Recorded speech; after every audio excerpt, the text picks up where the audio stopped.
Foundation here in Philadelphia that provides support to those individuals who are doing work or are looking to do projects in the juvenile justice space. And they offer me a fellowship. My fellowship is for 3 years. I'm a year and a half into my fellowship, in which they provide the opportunity for me to work full-time on my project to expand it regionally in the state and attempt to also expand it nationally across the nation. So that's how I got into the space and will ultimately wind up over as a Stoneleaf Salvation Fellow. All right. How do you feel about mass incarceration? So what do you mean by mass incarceration? So you got to give me a little bit more. Do you believe in it? Do you believe that it only affects people of color or anything? Well, I would say this to you. I do not believe in mass incarceration.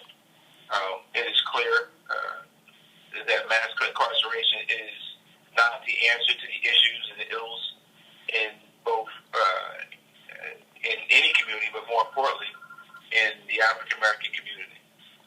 I think what people fail to realize is that the majority of the incidences that which make up mass incarceration are rooted in poverty, rooted in substance abuse, and only a small percentage of it results in violent crime. Much of it is minor offenses that results in high levels of incarceration and high levels of recidivism.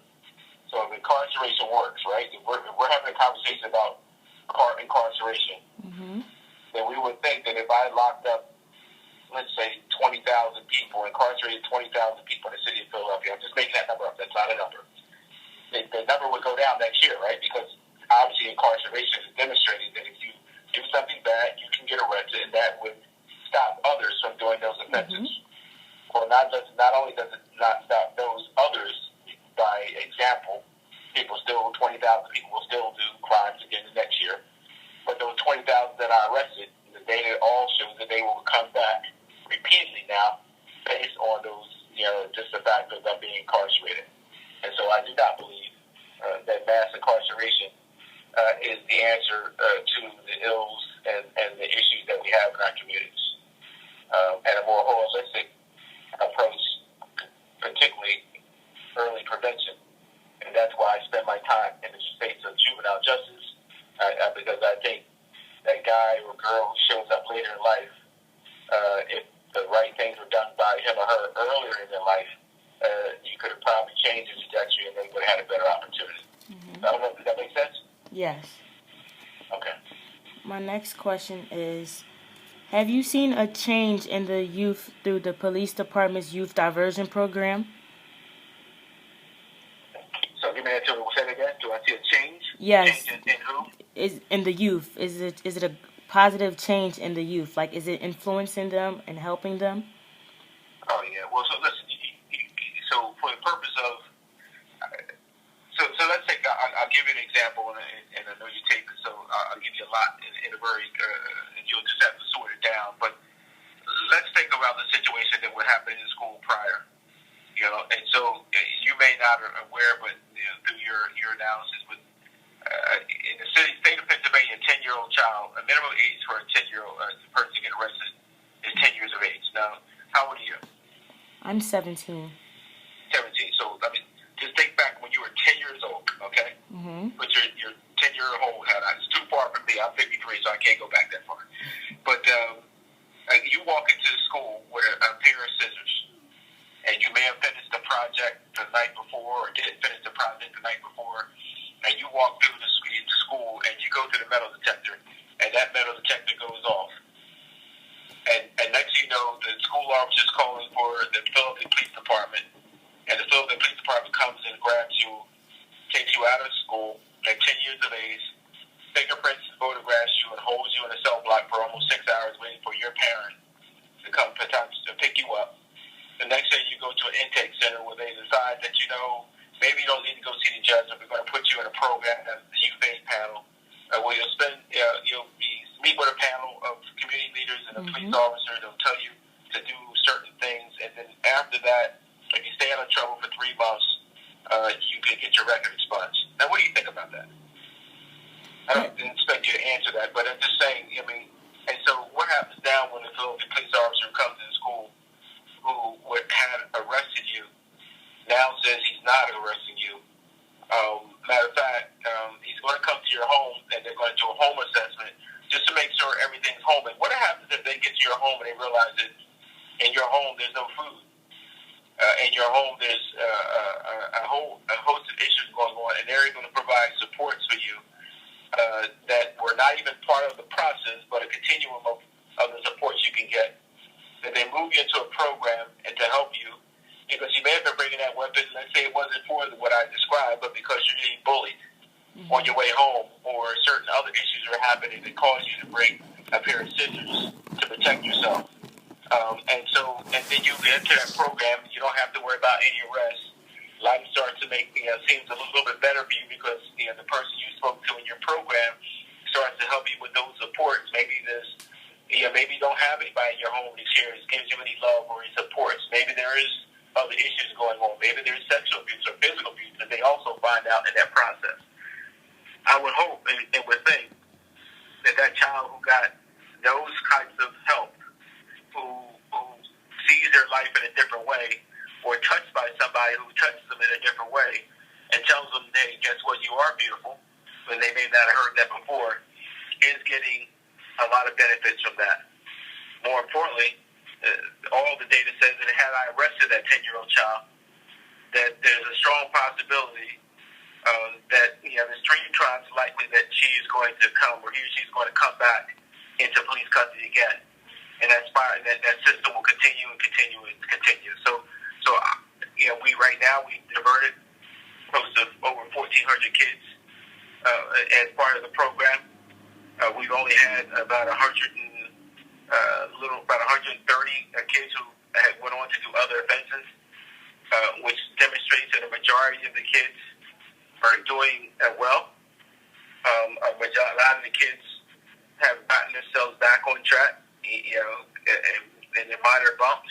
And so, I think from all the evidence we see, from a data perspective, but more importantly from the stories we hear. So if I get a young lady who's caught with marijuana in the past would have been arrested, and now she gets diverted into a program, and then when you sit down with her and you find out that her parents are going through a big divorce, she smoked the marijuana because she's self-medicating, and now she's getting help to deal with the issues, and counseling to help her deal with the divorce of her parents. And I can tell you today that young lady is a junior in college. And so, I think speaking on behalf of what I see from my side and the stories that I hear, the children, young people are benefiting from the program, and they don't have to deal with the collateral consequences that come with having a physical arrest. So we don't do any arrest paperwork, so they never have to go to an employer 10 years later or as they apply for a job and say they were arrested. There's nothing for them to report it as it relates to not being arrested, which helps to also give them a brighter future. All right, last question. Do you have any future plans or goals for this program? My future goals of this program? Yes. Here's my future. If I'm blessed, my goal is to implement, to convince a good portion of this state that not locking up young people in school is the right thing to do. So that's the work I'm doing now is to change that. We're expanding our program now, so stay tuned. We'll be moving outside the school environment very soon and doing summary retail theft, juvenile retail theft summary. So summary would be any offense that's $150 or less, and a child who's arrested for the first time, he or she, will move into the program where we'll be diverting them from arrest and getting them help.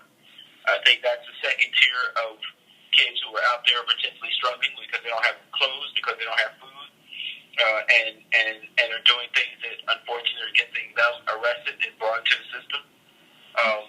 So we'll be expanding in that regard, and then also I'm working on a national level to raise awareness around the fact that I mean, you raised the issue about race and in your earlier conversation. This is a civil rights issue.